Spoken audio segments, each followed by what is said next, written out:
All right, before we get started grinding our own hamburger meat, I'm going to show you the components of the grinding attachment and how to put it together. First, we have the body, and then we have what's called the grinding worm. It's more like a spindle, it just spins the meat down. It's going to be loud. But we're going to place that into our body. Now we have what's the blade, and the blade has two sides to it. You want the actual blade to be facing out direction. We're going to place that in, and then we have our plate. These plates, they come in different sizes, smaller holes, larger holes. I like a medium size for grinding hamburger meat. Works out pretty well for me. I'm going to place those in, and then we have our locking nut.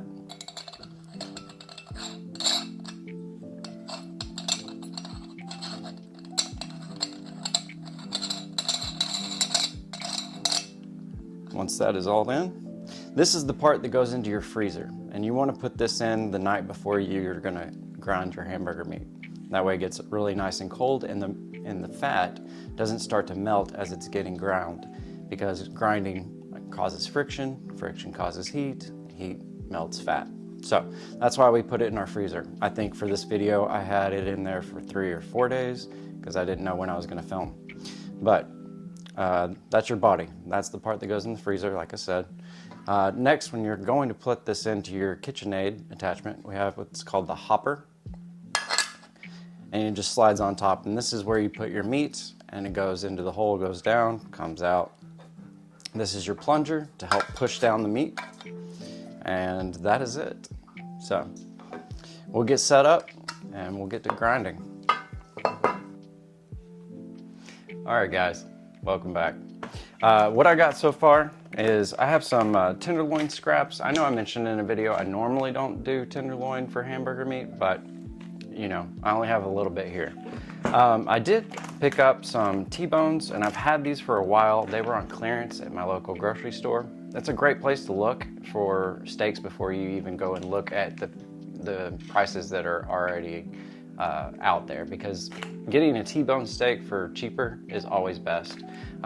T-bone is not my favorite steak, so that's why I just buy them and then I make my own hamburger meat.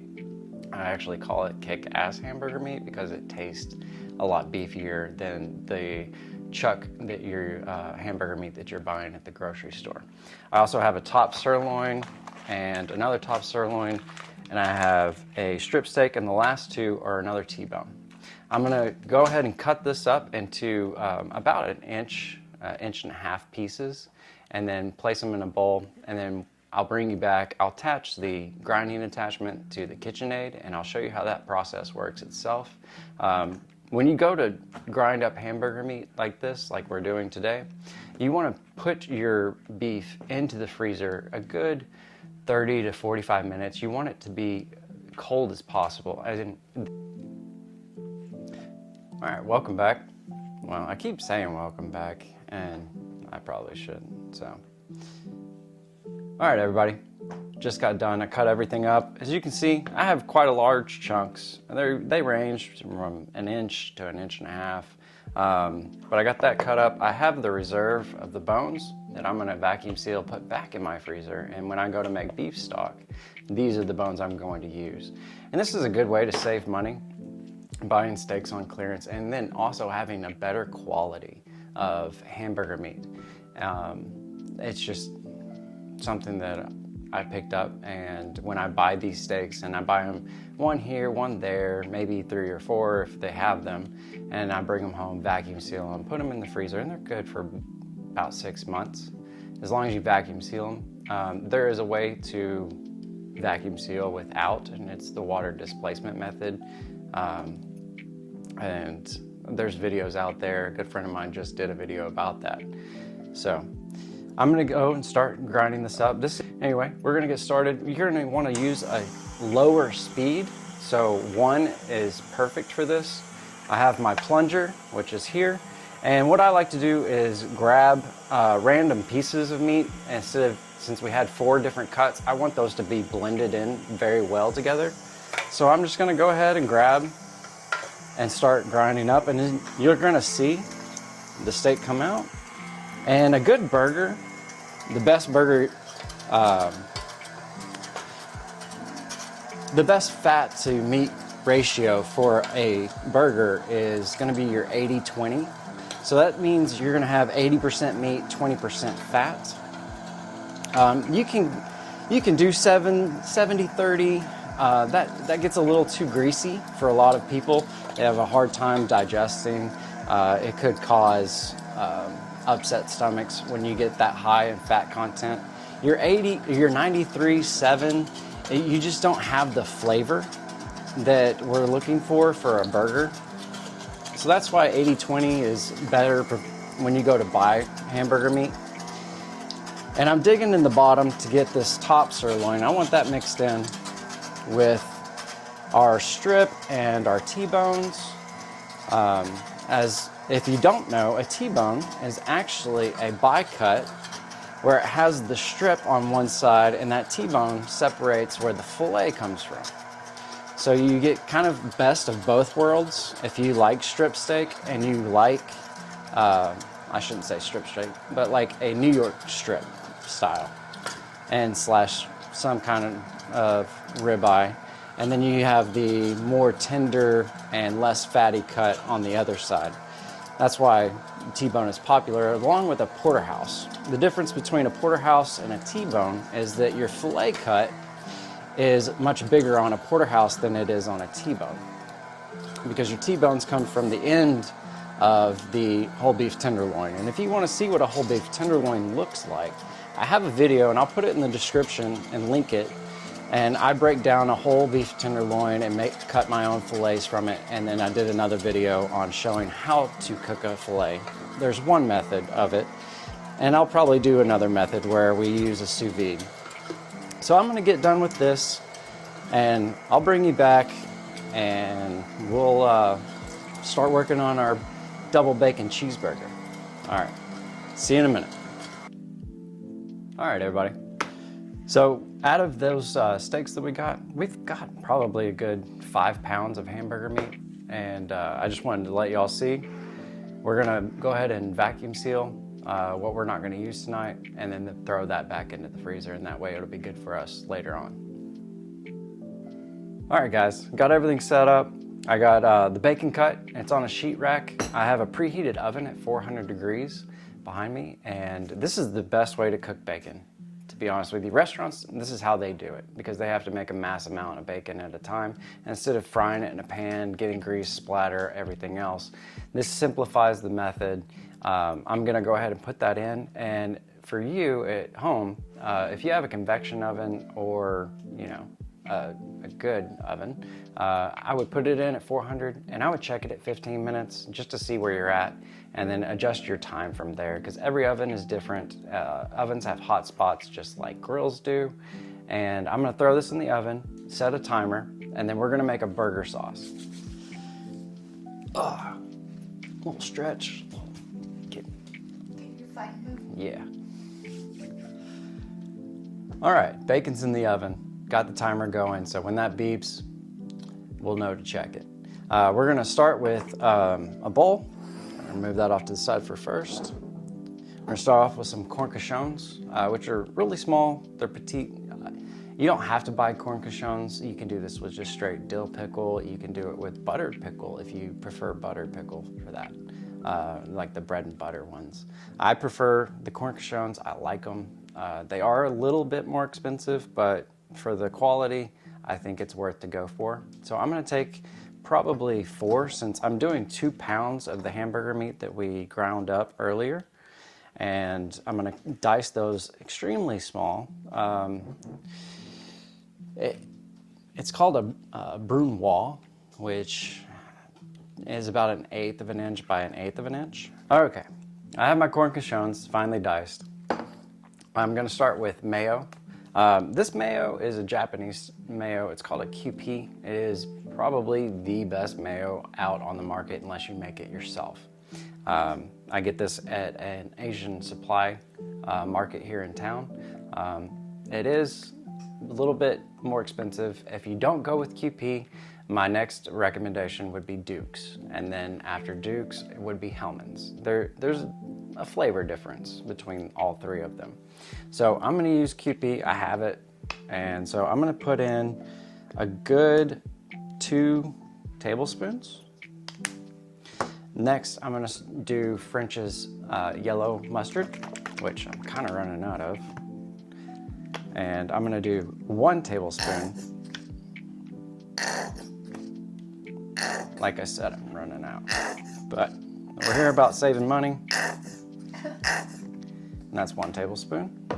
Next, we're gonna use Heinz ketchup. Good old 57. Heinz 57, that's what you know. Oh. All right, well, that happened. We're just gonna roll with it. And I'm gonna give about a tablespoon of that as well. Next, I'm gonna add a little heat. I like sriracha. It is an Asian hot sauce, and it is quite hot. If you do not like spice, use your favorite hot sauce like French. We're gonna add a teaspoon. Actually, belay that. We're gonna add in a 1/4 teaspoon, and then we'll taste and go from there. Yeah, my wife does not like spicy stuff. Next, I'm gonna use Worcestershire sauce, and nobody can pronounce that correctly, ever. So that's how I pronounce it, Worcestershire. Worcestershire. We're gonna add a good teaspoon to that as well. And then we're gonna mix it. We're gonna taste where we are. And this is probably one of my favorite burger sauces on the planet. Well, I'm just gonna use my finger. I'm gonna add a little bit more sriracha. I have the flavor there. I just don't have that little bit of kick. And when I added a little bit, I added maybe 1/8 of a teaspoon. And last but not least, we're gonna add a little bit of salt and pepper.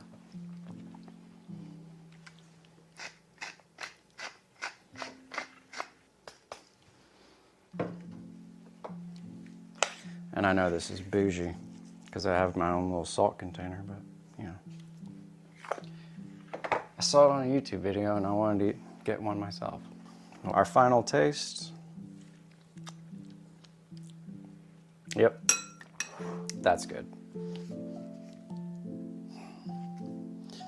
So a common thing that I see a lot of people do is they mess with the meat so much, like you're not making a meatball where you actually need it to stick together. We're just barely putting it together.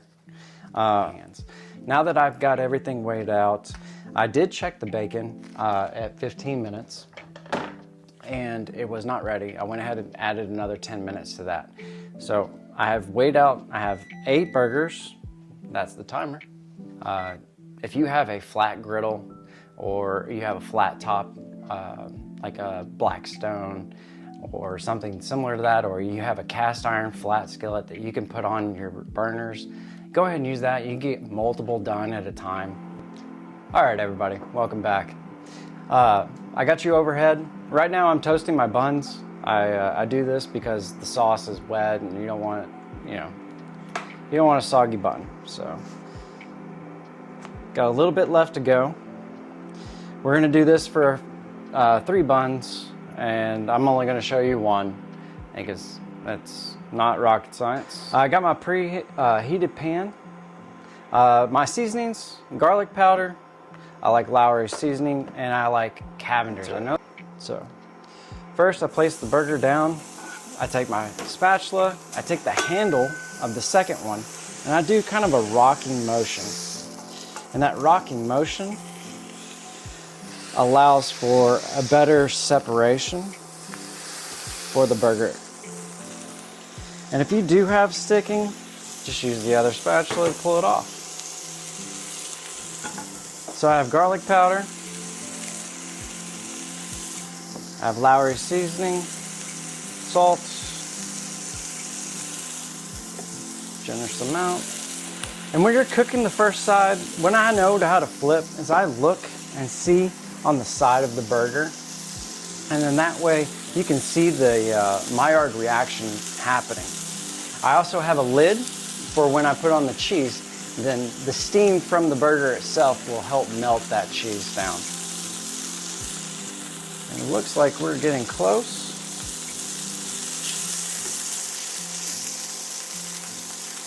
I need to grab it from the other side because it's going to break apart. Now this is why I do like not making meatballs. It's because you do get that separation. You get the cracks and the crevices. I'm going to place my bacon, my slice of cheese, and then immediately put on the lid for the cheese to melt. And then once the cheese is melt, your burger is done.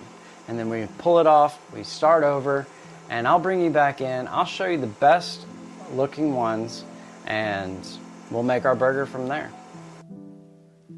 All right, everybody, as you can see, our burgers are done. I cleared away everything, got our condiments, our sauce that we made. Got a garnish, which is gonna be a dill pickle, because I didn't make anything else with this meal. And we're gonna go ahead and plate this up. So first, we're gonna take our burger sauce, put it on our bottom bun, not burger. And I like this sauce, and I hope you do too. If you have any questions about it, or I hope you try it yourself. And then I have I'm doing a double. Sounds like animal style from In-N-Out. Got some lettuce. And I got some tomato. The thing about tomatoes, and this goes with sandwiches, goes with burgers, you always salt your tomato. It just gives it an extra flavor boost when you go to eat your tomato. And then we're gonna add a little bit more sauce to the top bun. Now, I'm not gonna lie, this is a messy burger. It's just gonna go everywhere. However, messy burgers are good burgers. We're gonna take our pickle, add a little color to the plate. Now I'm gonna take a couple pictures. All right, so we're gonna do a taste test. And you gonna be in the video? I guess so. Screw it. All right, here's my wife, Lynn. I didn't think anybody had trust if I actually told the truth or not, so I have to have somebody else taste this. So anyway, I'm gonna go first.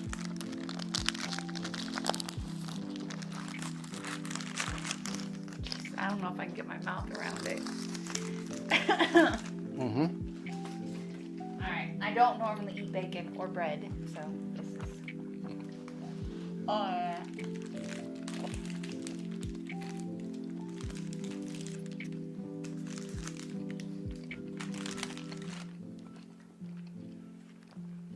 Your thoughts on the bacon? Yeah, I love it. I think it's good.